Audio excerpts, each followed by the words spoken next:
Hello dear students, again Vinay is here to welcome you in the class of Physical Education and Sports Science। मेरे प्यारे बच्चों, हम लोग B++ PGT physical education males का 2018 का paper कर रहे हैं और इसमें हम हर रोज करते हैं 20 question. Today I am ready with next 20 question from 21 to 40। So आज हम 21 से 40 तक के क्वेश्चन करेंगे। मेरे प्यारे बच्चों, पहले क्वेश्चन के साथ हम लोग शुरुआत करते हैं। The very first question is which of the following is not component of warming up. Simple question है, बोल रहा है कि इनमें से कौन सा जो है वो वार्मिंग अप का कंपोनेंट नहीं है। सिंपली आपको टिक करना है। बोल रहे हैं स्ट्रेचिंग, कैलेस्थेनिक्स, फॉर्मल एक्टिविटीज या फिर प्लायोमेट्रिक्स। इनमें से कौन सा पार्ट जो है वो नहीं है कंपोनेंट किसका, वार्मिंग अप का। चलिए फटाफट जल्दी से आप करें सिंपली।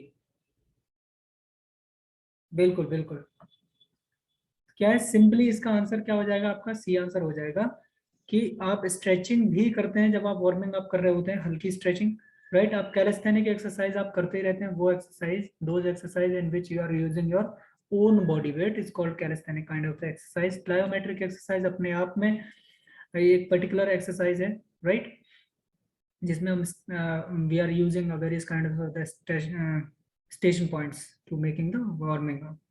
ठीक है, तो इसमें क्या होगा, फॉर्मल एक्टिविटी किसी भी तरह की कोई वार्मिंग अप एक्सरसाइज नहीं होती है। तो इसका आंसर क्या हो जाएगा मेरे प्यारे बच्चों, आंसर हो जाएगा सी इसका करेक्ट। ठीक है, चलिए नेक्स्ट क्वेश्चन देखते हैं। What the next question is lowering down the intensity of workout. एक वर्कआउट आप कर रहे हैं, you are doing a workout and you are just culminating or lowering down or making reduce the intensity of the exercise training performing stretching exercise followed by relaxation exercise।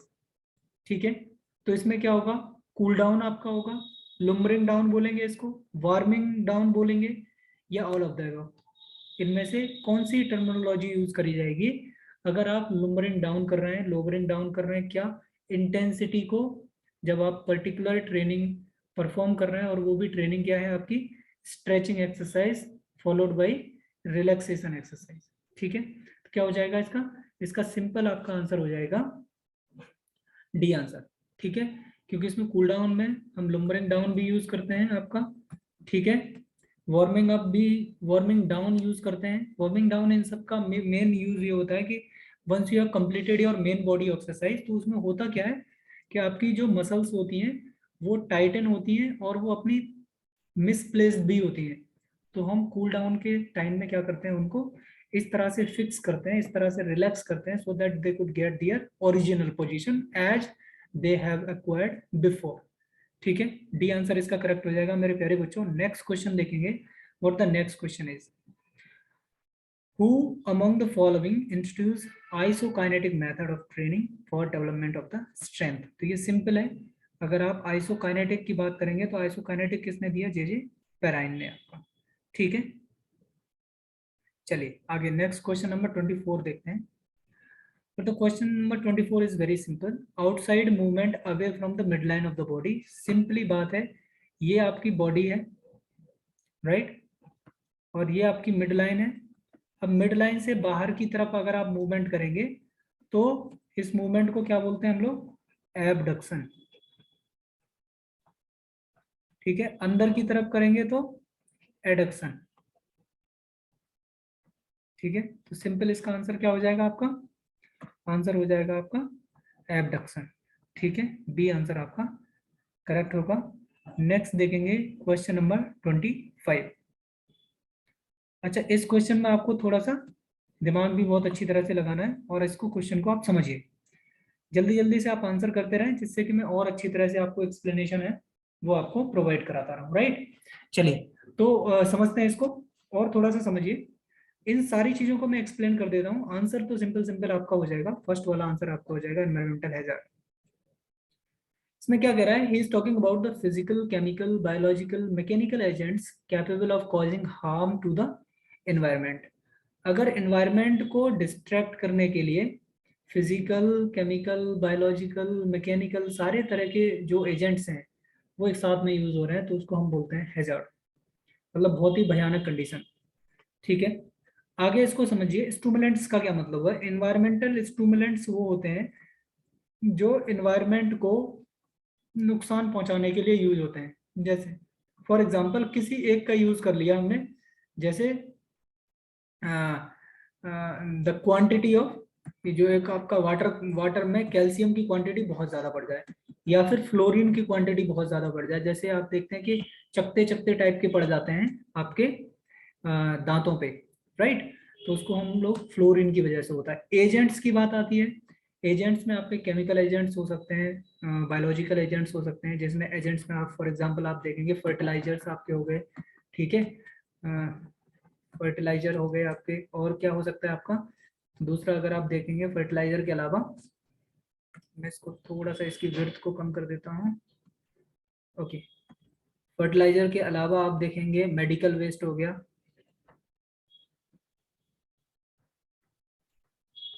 तो ये agents हो सकते हैं। Inclusive का क्या मतलब है, inclusive का मतलब ये है कि इन्वायरमेंट में ही रहने वाले लोग उसी इन्वायरमेंट को परेशानी पैदा कर रहे हो। जैसे फॉर एग्जांपल क्या है, जैसे सॉइल है, सॉइल क्या है, वो आपका एनवायरनमेंट का पार्ट है, और सॉइल का जब इरोजन होने लग जाए तो इस तरह का जो डिस्टर्बेंसेस होगा उसको हम बोलते हैं इंक्लूसिव एनवायरनमेंट हैजार्ड। ठीक है, चलिए आगे चलते हैं। तो आंसर क्या हो जाएगा इसका, ए आंसर इसका करेक्ट होगा आपका। नेक्स्ट क्वेश्चन देखेंगे मेरे प्यारे बच्चों। The next question is, during exercise more heat is produce activating thermo regulatory system of our body. ये बहुत ही अच्छा क्वेश्चन है, उससे रिलेटेड कुछ और चीजें भी मैं आपको बताऊंगा, जिससे कि आगे आप दूसरे क्वेश्चंस को सॉल्व करेंगे तो this question might help you to solve those questions also. It causes the secretion of the large amount of the sweat leading to. अच्छा, एक तो इस क्वेश्चन को ठीक कर लीजिए, इसमें क्वेश्चन पेपर में यहाँ हाइड्रेशन दिया हुआ था, तो इसको डिहाइड्रेशन आप करें, ठीक है, तब आपका ये बी आंसर करेक्ट हो जाएगा। आगे इसको समझने की कोशिश करें आप बहुत अच्छी तरह से, और थोड़ा सा मैं ऊपर कर देता हूँ ताकि आप इस क्वेश्चन को और अच्छी तरह से समझ पाए। तो इसमें क्या होगा, आपका थर्मो रेगुलेटरी सिस्टम आपका जो है, पहले तो थर्मो रेगुलेटरी सिस्टम को दूसरे नाम से भी हम जानते हैं, कौन सा, टेम्परेचर कंट्रोल सिस्टम से, टेम्परेचर कंट्रोल सिस्टम, ठीक है। अब टेम्परेचर कंट्रोल सिस्टम से एक क्वेश्चन और पूछते हैं, उसमें सिंपल क्वेश्चन पूछा जाता है कि ये जो टेम्परेचर कंट्रोल सिस्टम है वो किस तरह के फीडबैक देता है। ये आपका नेगेटिव फीडबैक सिस्टम है। अब नेगेटिव फीडबैक सिस्टम क्या है उसको समझिए। Is a negative feedback system because it works oppose to counter down the activity happens against to the body. अब ये क्या है अगेंस्ट टू द बॉडी, इसको समझिए। जैसे फॉर एग्जाम्पल आपको ठंडी लग रही है, राइट, क्या लग रही है आपको, कोल्ड, बहुत तेजी से। तो आपके जो बॉडी के रिसेप्टर्स हैं, राइट, या आपकी बॉडी क्या करती है, शिवरिंग शुरू कर देती है, क्या शुरू कर देती है, कांपना शुरू कर देती है। जब आप कांप रहे होते हैं तो उसकी वजह से मसल्स का मूवमेंट होता है और आपकी बॉडी में हीट जनरेट होती है, ठीक है।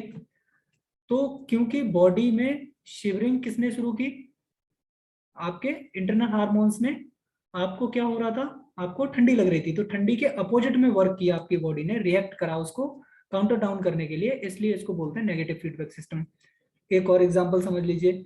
जैसे फॉर एग्जांपल अगर आपको बहुत तेजी से गर्मी लग रही है तो आपका जो इंटरनल हार्मोनल सिस्टम है वो क्या करेगा, आपको स्वेटिंग होना शुरू हो जाएगी, जिससे कि आपकी आउटर बॉडी पे एवापोरेशन बढ़ जाएगा, और एवापोरेशन बढ़ने की वजह से क्या होगा, आपकी बॉडी को ठंडक महसूस होगी, राइट। तो इस तरह से इसको बोलते हैं हम लोग negative feedback system. I hope that I have made my point clear to you. आगे चलते हैं, नेक्स्ट क्वेश्चन देखेंगे मेरे प्यारे बच्चों। What about the next question is, so next question says that the helps our body to remove the lactic acid and recover from high intensity that may be required during the competitions, and also entails the athletic continues to perform the high intensity while recovering, ठीक है। तो इसमें क्या होगा, simple आप इसको समझने की क्वेश्चन को समझने की पहले कोशिश करें। इनमें से कौन सी ट्रेनिंग है, ये एक है जो हेल्प करती है हमारी बॉडी को किसमें, रिमूव लैक्टिक एसिड और रिकवरी में, ठीक है। रिकवरी उतनी ज़्यादा बेहतर होती है अगर लैक्टिक एसिड जितना भी आपकी बॉडी में बना है, अगर वो लैक्टिक एसिड जितना जल्दी रिमूव हो जाता है with the help of liver, क्योंकि लिवर जो होता है वो रिसाइकलिंग करता है आपकी, ठीक है, इसमें एक क्वेश्चन और पूछा था मैंने आपसे, एक क्वेश्चन आपसे पूछा जाता है, उसको थोड़ा सा समझ लीजिए, मुझे थोड़ा सा याद आ गया है। तो अगर 180 ग्राम अगर आपका लैक्टिक एसिड है, लैक्टिक एसिड को अगर आपको मोल्स में चेंज करना हो तो कितने मोल्स एनर्जी देगा, कितना एटीपी देगा, ये क्वेश्चन है आप लोगों के लिए। ठीक है, अच्छा दूसरा क्वेश्चन और पूछता है, अगर 180 ग्राम आपका एरोबिक एरोबिक रेस्पिरेशन अगर हो रहा है तो एरोबिक सिस्टम से कितने मिलेंगे, ये मैं आपको बता देता हूँ, ये मिलते हैं 39 एटीपी। ठीक है, आपको इस वाले क्वेश्चन का आंसर देना है। ठीक है, ये तो सिंपल है, सबको मालूम रहता है ये, राइट। इस वाले का आंसर आपने मुझे देना है। ठीक है, चलिए अब हम चलते हैं और इस क्वेश्चन को सॉल्व करते हैं, राइट। सो इसमें क्या है मेरे प्यारे बच्चों, हम लोगों को ये बताना था कि इसमें से कौन सा सिस्टम ऐसा है जो अगर आपको लैक्टिक एसिड फॉर्म होता है तो रिकवरी में बहुत ज्यादा हेल्प करेगा। ठीक है, हाई इंटेंसिटी के टाइम में, तो वो कौन सा होगा, आपका आइसोकाइनेटिक सिस्टम। क्योंकि ऐसा आपने सुना होगा अपने कोचेस से कि आपकी जो स्लो कंटिन्यूस, अगर हम ट्रेनिंग के बाद इंटेंस ट्रेनिंग आपने करी है, जैसे फॉर एग्जांपल आप 400 मीटर की शूट्स मार रहे हैं, राइट, सॉरी 400 मीटर के तो शूट्स नहीं होते हैं, 100 मीटर के या 50 मीटर के शूट्स मार रहे हैं हम। तो अब आप देखो कि आपकी बॉडी बहुत थक जाती है, तो आपका कोच कभी भी ये नहीं कहेगा आप तुरंत बैठ जाइए, वो आपसे ये कहेंगे कि आप हल्के हल्के दौड़ते रहिए। क्योंकि जो आइसोकाइनेटिक ट्रेनिंग है या आइसोकाइनेटिक एक्सरसाइजेज हैं, वो आपकी बॉडी में जो जनरेटेड लैक्टिक एसिड है उसको बड़ा आसानी से जल्दी जल्दी सप्लाई करता है आपके लीवर को, तो लीवर उसको फिर दोबारा से कन्वर्ट कर देता है एटीपी में। ठीक है, चलिए आगे समझते हैं नेक्स्ट क्वेश्चन को। Question number 28, which of the following is not, इसको क्वेश्चन को ठीक कर लीजिए, पार्ट ऑफ स्ट्रेंथ ट्रेनिंग। ठीक है, तो ये सिंपल इसका आंसर है, तो बहुत ज्यादा इसका टाइम ले नहीं रहा, राइट, डी आंसर इसका करेक्ट हो जाएगा। ठीक है, इंक्लूसिव ट्रेनिंग इसमें नहीं आती है, स्ट्रेंथ ट्रेनिंग में आपका रेसिस्टेंट ट्रेनिंग भी आती है, वेट ट्रेनिंग करोगे वो भी आपकी जो स्ट्रेंथ है उसको इंक्रीज करेगी, राइट। आइसोमेट्रिक ट्रेनिंग तो स्पेशली आपकी स्ट्रेंथ के लिए ही होती है। ठीक है, और स्पेशली अगर बोला जाए तो आपकी रिगेन स्ट्रेंथ के लिए होती है मेरे प्यारे बच्चों। क्वेश्चन नंबर 29 देखेंगे, और the question number 29 is also an easy question, हम लोग पहले भी इस क्वेश्चन को कर चुके हैं तो हम लोग ज्यादा टाइम खराब नहीं कर रहे इसमें। सिंपल इसने पूछा which of the following sport training refers to the general motor fitness development. ठीक है, तो इनमें से कौन सा है जो जनरल मोटर फिटनेस के पार्ट में नहीं आता है, which principle of sport training refers to general motor fitness development. ठीक है, जनरल मोटर फिटनेस डेवलपमेंट में इसको थोड़ा सा ठीक कर लीजिए, ये क्वेश्चन टाइपिंग में थोड़ी मिस्टेक हुई है, विच of the following sport training not refer. ठीक है, ट्रेनिंग में प्रिंसिपल ऑफ लोड होता है, हमेशा होता है, राइट। स्पोर्ट ट्रेनिंग में इंडिविजुअलिटी बिल्कुल, प्रिंसिपल ऑफ स्पेसिसिटी होता है, प्रिंसिपल ऑफ पीरियडाइजेशन का पार्ट इसमें नहीं है, राइट। चलिए आगे देखते हैं next question. Transition period of sport का एम क्या है, सिंपल क्वेश्चन है, रिकवरी इसका एम होता है, बहुत ज्यादा इस पे टाइम खराब नहीं करेंगे हम लोग। अच्छा ये थोड़ा सा अच्छा क्वेश्चन है, चलो इसको देखते हैं। Sprinting requires extreme degree of, जो स्प्रिंट है वो आपकी एक्सट्रीम डिग्री किसको रखती है, राइट। चलिए अब आप इसका आंसर करें, स्पीड स्किल, कोऑर्डिनेशन और metabolic power, speed skill, flexibility and metabolic power, speed agility flexibility and focus, endurance agility flexibility and focus. चलो अब इसको एलिमिनेट करना शुरू करते हैं, पर फिर हम लोग करेंगे इसको। ठीक है, अभी देखिए हमें स्प्रिंट रिक्वायर है, स्प्रिंट में जिसमें भी स्पीड नहीं है मतलब उसको काट दीजिए आप, देखिए सिंपल ये एलिमिनेट हो गया। आगे चलिए, इसमें देखिए फोकस बहुत ज्यादा, मतलब उसको बहुत ज्यादा वरीयता इतनी रहती नहीं है, इसको काटिए। स्पीड स्किल ठीक है, बात यहाँ तक सही है, स्किल भी होती है, फ्लेक्सिबिलिटी का इतना ज्यादा रोल नहीं होता है, तो यहाँ कोऑर्डिनेशन का ज्यादा रोल होता है, तो इस वजह से आंसर क्या हो जाएगा इसका, ए आंसर करेक्ट हो जाएगा। ठीक है, चलिए नेक्स्ट क्वेश्चन करेंगे, question number 32, which of the following is not energy which relevant to the exercise physiology. तो ये क्वेश्चन हम लोग पहले भी कर चुके हैं, इसका सीधा इलेक्ट्रिकल एनर्जी आंसर होगा। ठीक है, क्योंकि ये होता नहीं है। इस तरह से आप इसको समझिए। देखिए, केमिकल एनर्जी को हम फिजियोलॉजी में यूज करते हैं, मैकेनिकल एनर्जी को यूज करते हैं, रेडिएंट एनर्जी को यूज करते हैं। कैसे, अब इसको और समझ लीजिए। केमिकल एनर्जी की अगर आप बात करेंगे तो आप देखिए केमिकल फॉर्मेशंस होती हैं हमारी, जैसे एटीपी हो गई, राइट। एटीपी को चेंज करते हैं हम एडीपी, एडीपी प्लस पीआई में, तो यहाँ केमिकल फॉर्म में ये चेंज हो रही है, राइट। मैकेनिकल की आप बात करो तो आप समझ लो कि एनर्जी को चेंज करते हैं वन फॉर्म से अनदर फॉर्म में, जैसे केमिकल एनर्जी को मैकेनिकल एनर्जी में हम लोग चेंज कर लें, ठीक है। फॉर एग्जांपल हमारी जो रनिंग की मूवमेंट वगैरह जितनी भी होंगी, हम अपनी बॉडी से कोई चीज उठा के कहीं पे भी रख देते हैं, सब मैकेनिकल एनर्जी यूज होगी। रेडिएंट एनर्जी में जैसे आपकी बॉडी अगर हीट है और हीट से वो क्या कर रही है, रेडिएट कर रही है, तो वो एनर्जी का डिसिपेशन है, वो रेडिएंट एनर्जी में आ जाएगा। इलेक्ट्रिकल एनर्जी नहीं होती है एक्चुअली, इलेक्ट्रिकल सिग्नल्स का यूज करते हैं किसमें, ELECTRIC, इलेक्ट्रिक सिग्नल्स। ये अगर हमारी बॉडी में if we are feeling any kind of the disturbances, ठीक है, या स्वेलिंग वगैरह है, तब इस केस में हम EMG करते हैं, एक टेस्ट, इलेक्ट्रोमायोग्राफी। इलेक्ट्रोमायोग्राफी में हम इलेक्ट्रिकल सिग्नल्स का यूज करते हैं, ठीक है। तो इसका आंसर क्या हो जाएगा मेरे प्यारे बच्चों, ए आंसर करेक्ट हो जाएगा। चलो नेक्स्ट देखेंगे, क्वेश्चन नंबर 33 करते हैं। चलिए, सो ये तो सिंपल क्वेश्चन है। CPR की फुल फॉर्म पूछी है इन्होंने, cardio respiratory resuscitation. D answer correct होगा, यहाँ गलत हो गया है, इसको सही कर लीजिए आप, डी आंसर करेक्ट हो जाएगा इसका, ठीक है। लिगामेंट कनेक्ट करता है बोन से बोन को, तो इसमें भी बहुत ज्यादा टाइम खराब करने की जरूरत नहीं है। चलिए आगे चलते हैं। नेक्स्ट, ये भी इजी क्वेश्चन है। Amount of the blood flow through the heart over a given period of time. एक गिवन पीरियड टाइम में, ठीक है, from the heart over A given period of time, हमेशा याद रखिए इसको क्या बोलते हैं हम, कार्डियक आउटपुट बोलते हैं। एक पर्टिकुलर टाइम में जो ब्लड निकलता है उसको हम लोग क्या बोलते हैं, कार्डियक आउटपुट, ठीक है। The amount of the air that enters and leave lungs in 1 minute. एक मिनट में आपके लंग्स में जितनी एयर इंटर करती है और जितनी एयर बाहर होती है, ठीक है। एयर इंटर्स और गोज आउटसाइड, तो इसको क्या बोलते हैं, देखिए, सांस लेना, air in plus air out, ये क्या है, इसको हम वर्ड यूज करते हैं पल्मोनरी, ठीक है, पल्मोनरी, राइट। सीधी सीधी बात है, पल्मोनरी वेंटिलेशन इसका आंसर हो गया, राइट। ये सेम ही है जैसे कि आपका ब्लड का होता है, ब्लड आपकी बॉडी में गया और फिर दोबारा से हार्ट में लौट के आया, तो उसको सर्कुलेशन बोलता है, यहाँ पल्मोनरी, ठीक है। क्वेश्चन नंबर 36 का आंसर हो गया आपका। आगे चलते हैं, चलिए। The amount of the oxygen consumed under the maximum aerobic metabolism. Simple answer है V2 मैक्स इसका। मैक्सिमम जो मेटाबॉलिज्म है, मैक्सिमम एरोबिक मेटाबॉलिज्म में जो आपकी ऑक्सीजन कंज्यूम होगी, ठीक है, उसको हम बोलते हैं V2O मैक्स, ठीक है। चलिए next,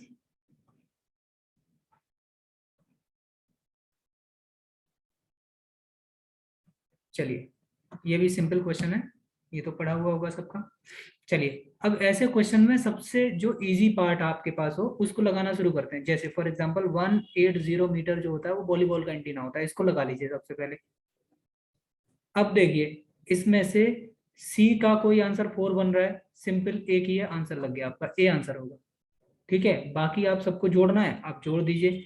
net of volleyball women, ठीक है, कितना होता है वॉलीबॉल का आपका, तो सिंपली ये आपका आंसर हो जाएगा 2.43, ठीक है। फिर उसके बाद आता है height of ball basketball ring 3.05 होती है, वुमेन्स की नेट, ठीक है, सिंपल ए आंसर इसका करेक्ट हो जाएगा। चलिए अगला क्वेश्चन देखते हैं। Indian Olympic Association is affiliated to, Indian जो ओलंपिक एसोसिएशन है वो किससे एफिलिएटेड है, ठीक है, सिंपल इसका बी आंसर है, राइट, इंडियन ओलंपिक एसोसिएशन, ठीक है। ओके आगे चलते हैं, चलिए। द फर्स्ट एशियन गेम्स कहाँ पे हेल्ड हुए थे, ये तो इजी सा क्वेश्चन है, ठीक है। पहला दिल्ली में हुआ था 1951 में, ठीक। तो सिंपली मेरे प्यारे बच्चों, भी हैव ऑलरेडी कवर जितने भी क्वेश्चन आज हमें करने थे, 20 क्वेश्चन हमने कर लिए हैं आज मेरे प्यारे बच्चों।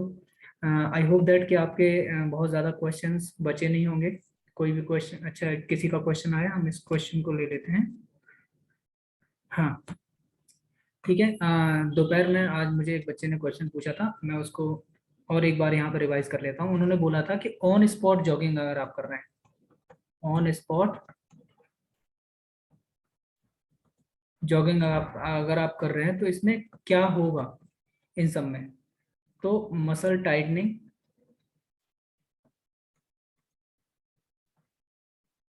टाइटनिंग होगी। दूसरा मसल लॉस। तीसरा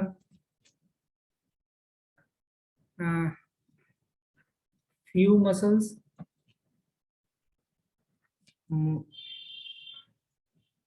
स्ट्रेंथन। ठीक है, ये हो गया ऑल ऑफ द अबव। ऐसी कंडीशन में अगर आपको सिर्फ ऑन स्पॉट जॉगिंग की बात करी गई है, तो आप ये सोचिए जॉगिंग में एक तो इंटेंस एक्टिविटी कोई भी नहीं होती है, तो स्ट्रेंथ नाम की चीजें आपको जहां भी दिख रही हैं सब काट दीजिए, सिंपल मसल की टाइटनिंग आंसर आपका हो जाएगा। अगर ये जॉगिंग ऑन स्पॉट जॉगिंग आप वेट वेट के साथ कर रहे हैं, तो फिर इसमें आंसर अगर आप देखोगे तो सी आंसर करेक्ट होगा, फ्यू मसल्स स्ट्रेंथ है। ठीक है, क्योंकि यहाँ पे इन्होंने ये क्लैरिफाई नहीं किया कि वो सिर्फ लेग्स की बात कर रहे हैं या एंटायर बॉडी की बात कर रहे हैं। ठीक है, लेकिन ज़्यादा प्रोबेबिलिटी अगर आंसर्स की बात करो तो 90% जो आंसर है वो आपका मसल टाइटनिंग आंसर रहेगा, क्योंकि जब भी आप हल्की फुल्की कोई जॉगिंग टाइप की एक्सरसाइज करेंगे तो आपकी मसल थोड़ी सी टाइट हो जाती है। ठीक है, तो आई होप दैट कि जिसने भी क्वेश्चन पूछा था तो उनको अपना जवाब मिल गया होगा। हम लोग मिलेंगे मेरे प्यारे बच्चों अगली क्लास में, तब तक के लिए नमस्ते।